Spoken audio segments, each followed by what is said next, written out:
ভাবুন তো, মাত্র কয়েকটি ম্যাচ খেলেই যদি কেউ কোটি কোটি টাকা আয় করে। শুনতে অবিশ্বাস্য লাগলেও এটাই বাস্তব।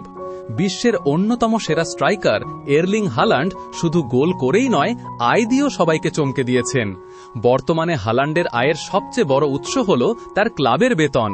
প্রতি সপ্তাহে তিনি বিপুল অঙ্কের পারিশ্রমিক পান।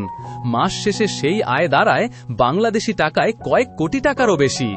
কিন্তু এখানেই শেষ নয়, মাঠের বাইরেও হালান্ডের আয়ের বড় উৎস রয়েছে। বিশ্বের বড় বড় স্পোর্টস ও লাইফস্টাইল ব্র্যান্ডের সঙ্গে তার চুক্তি রয়েছে। এসব স্পন্সরশিপ, বিজ্ঞাপন ও প্রচারণা থেকে তিনি বছরে আরও কোটি কোটি টাকা উপার্জন করেন।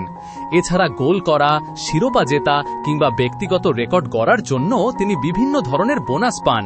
অর্থাৎ যত ভালো খেলেন তার আয়ও তত বাড়তে থাকে। এই বিশাল আয়ের কারণে হালান্ডের সংগ্রহে রয়েছে বিলাসবহুল সুপারকার, আধুনিক বাড়ি এবং দামি ঘড়ির মতো অনেক সম্পদ।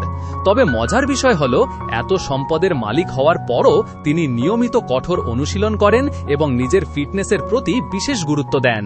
তাহলে বুঝতেই পারছেন, হালান্ডের এই বিপুল সম্পদের পেছনে শুধু প্রতিভা নয়, রয়েছে বছরের পর বছর কঠোর পরিশ্রম, শৃঙ্খলা এবং ধারাবাহিক পারফরম্যান্স।